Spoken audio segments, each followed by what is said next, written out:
তোমার বোনের দায়িত্ব আমি আর নিতে পারবো না। কেন কি হয়েছে? ছেলে পক্ষ জানে গেছে যে তার আগে বিয়ে হয়েছিল। কেন করলেন আপনি এরকম? আমি তো বিশ্বাস করে আপনাকে সবকিছু বলছিলাম, তাই না? আপনি বিশ্বাসটা ভেঙে দিলেন আমার। আপনার জন্য আমি আমার জীবনের সবচেয়ে বড় একটা ঝামেলায় পড়ছি। আমার বোন আমার গায়ে হাত তুলতে পর্যন্ত বাকি রাখে না। এখন যা, গোসল করে রেডি হয়ে নে, আমরা 4টা বাজে যাব। তোর জন্য মেয়ে দেখতে যাচ্ছি। মা, এখন কিন্তু তোমরা লিমিট ক্রস করে ফেলতেছো। যখন ডানে যেতে বলো ডানে যাই, বামে যেতে বলো বামে যাই। এখন বিয়েটাও কি তোমরা এইভাবে করাবো আমাকে? কি হবে রাহান? বিয়ের জন্য সবসময় কি ভালো পাত্রী পাওয়া যায়? তাড়াতাড়ি রেডি হও।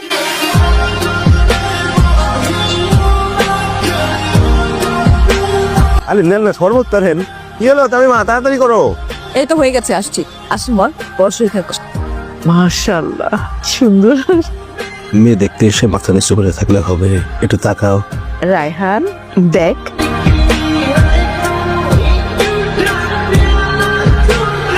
আমাদের মধ্যে তো একটু কথাবার্তা হলো, ওদের একটু কথাবার্তা হোক, সেই ব্যবস্থাটা করে দেন। বাদ বাকি কথা আমরা বলে নিব। আপনি বলতে পারেন। আপনি কিছু বলবেন না? আপনার বলা নাই থাকতে পারে, কিন্তু আমাকে তো বলতে হবে।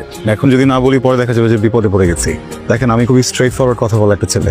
আপনাকে আমার প্রথম দেখেই খুব ভালো লেগেছে, কিন্তু আমি কিন্তু পাত্রী দেখতে আসেন, জোর করে এনেছে আমাকে। এটা কোনো কথা?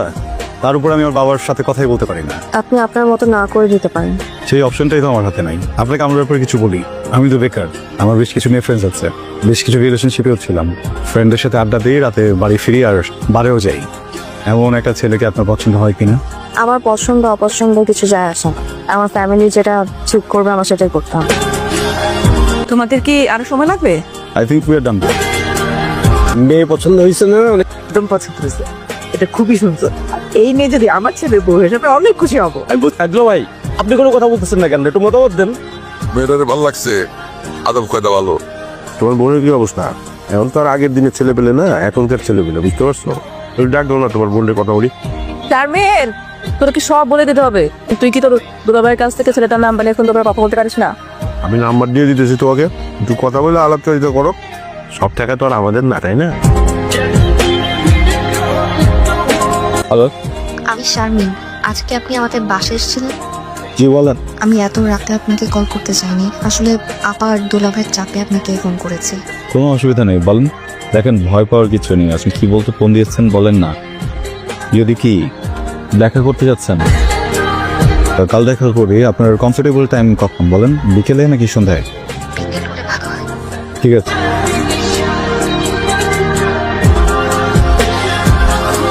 কি খাবেন? কথা বলবো, একদম কিছু খাবো না, কারণ বেশি সময় থাকতে পারবো না। নার্ভাস? নার্ভাস হওয়ার মতো কিছু নেই। আপনি আমাকে দেখতে গিয়েছিলেন, আপনার ফ্যামিলি হয়তো আমাকে পছন্দ করেছে আর এখন বিয়ের কথাও আগাতে পারে, কিন্তু দেখবেন বিয়েটা হবে না। কেন? আমার ফ্যামিলি পাত্রপক্ষ থেকে একটা বিষয় সবসময় গোপন করে আসছে। প্রত্যেকবারই একই ইস্যুতে বিয়ে ভেঙে যায়। আমার একবার বিয়ে হয়েছিল, পাত্রপক্ষ আমাকে দেখতে এসে কাবিন করে রেখে যায়। পরামর্শ জানা যায় যে ছেলেটা ভালো ছিল না, আর এই জন্য বিয়েটাও আর আগায়নি। একটা মানুষের বিয়ে হয়েছে, এটা তো একটা ঘটনা। ছাড়াছাড়ি হয়েছে, এটা তো দুর্ঘটনা। পুরো বিষয়টাতে কিন্তু দোষের কিছু নেই। আপনি কথাগুলো আমাকে কেন বললেন? কারণ আমি আপনার হেল্প চাই, কিন্তু এরপরও যদি আপনার ফ্যামিলি আমাকে পছন্দ করে তাহলে প্লিজ আপনি বিয়েটা ভেঙে দেবেন। আমি আর বিয়ে করতে চাই না। কি ব্যাপার? আমাকে দেখে শুনে চুপ হয়ে গেল কেন? কোনো ব্যাপার না, তুই রুমে যা। হাত মুখ ধুয়ে নেবে, খাবার দিচ্ছি। মা, এই সম্বন্ধ আর আগাবে না। প্রবলেমটা কোথায়? মেয়ের চরিত্র খারাপ নাকি আগে বিয়ে হয়েছিল? হ্যাঁ, মেয়ের আগে একটা বিয়ে হয়েছিল, ওরা আমাদের কাছে গোপন করেছে। আমি তো এখানে কোনো প্রবলেম দেখছি না। নেক্সট টাইম যদি আমার বিয়ের ব্যাপারে কোনো কথা বলো, খুব বেশি খারাপ হয়ে যাবে।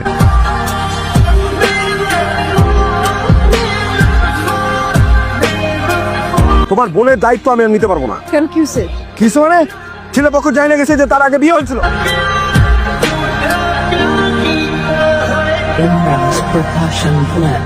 কেন করলেন আপনি এরকম? আমি তো বিশ্বাস করে আপনাকে সবকিছু বলছিলাম, তাই না? আপনি বিশ্বাসটা ভেঙে দিলেন আমার। আপনার জন্য আমি আমার জীবনের সবচেয়ে বড় একটা ঝামেলায় পড়ছি। আমার দুলাভাই আমার সাথে যা তা ব্যবহার করছে। আমার বোন আমার গায়ে হাত তুলতে পর্যন্ত বাকি রাখে নাই। প্লিজ আপনি একটু ঠান্ডা হন। আপনার জন্য আমি বাসা থেকে পর্যন্ত বের হইতে বাধ্য হয়েছি। তোমার বোন নিজের ছেলে রেখে বলছে তার বিয়ে হয়েছিল, তো সে যখন নিজের দায়িত্ব নিবে তাহলে আমাদের উপর দায়িত্ব পালাতে কেন? আমি আর তোমার বোনের দায়িত্ব নিতে পারবো না। আমি এখন শ্বশুর শাশুড়িকে তোমার আব্বা আম্মাকে ফোন দিব, দিয়া বলবো যে তার মেয়ে তারা নিয়ে যা। তুই কিন্তু আবার সংসার আগুন লাগাইতেছস, আমি কিন্তু সব সহ্য করবো না। এরকম কেন শুরু করছো আমার সাথে? আমাকে কি মানুষ মনে হয় না? আমার মায়েরা ফেলো, তার কারণ আমি মুক্তি পাই, আমি শান্তি পাবো। আমার মায়েরা ফেলো প্লিজ। আমার বাচ্চা আমাকে তুই করতে পারিস না। আমার বিয়ের ব্যাপারটা আপনার ফ্যামিলি জানতো, আমার কোনো সমস্যা ছিল না, কিন্তু আপনার তো বলার কথা ছিল না। আমি আপনাকে বিশ্বাস করছিলাম, আপনি ভেঙে দিছেন।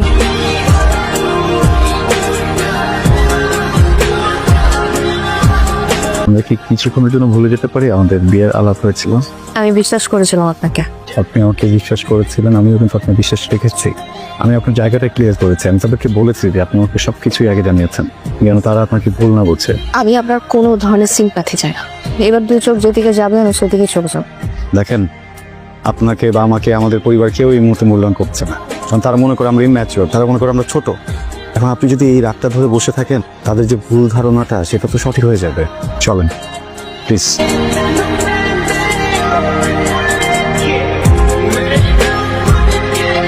আমি আপনার বাসার নিচে আছি, আপনি কি একটু নিচে আসবেন? শারমিন আমার সাথে আছে। আপনার ভাঙেছে না? কি করছেন আপনি?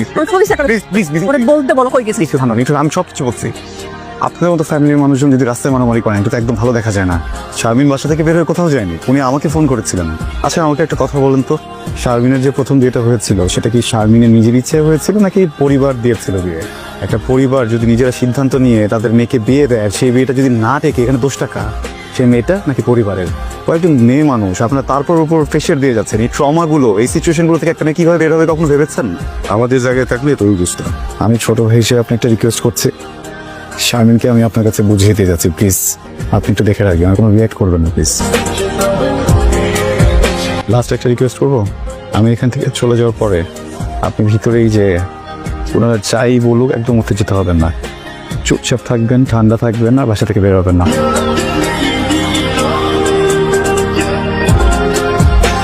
কোন কলেজে পড়বো, কোন ইউনিভার্সিটিতে পড়বো, সবকিছু তোমরা ফিক্স করে দিয়েছো।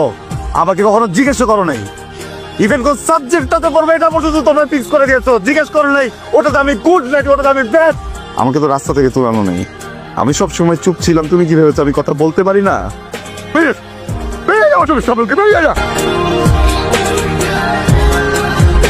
কখন অ্যাক্সিডেন্ট করলো? একটু আমি হসপিটালে নিয়ে আসা হচ্ছে। আপা, আপা, ভাইয়া দরজাটা খোলেন না। কি রে, এত রাতে কি হয়েছে? ও তো হাসপাতালে যেতে হবে। হাসপাতালে? কার কি হয়েছে? রায়হান অ্যাক্সিডেন্ট করছে, আমাকে হাসপাতাল থেকে মাত্র ফোন করছিল। ওর ওর ফোন থেকে আমার নাম্বার পাইছে, আমাকে যেতে হবে, তাড়াতাড়ি চল।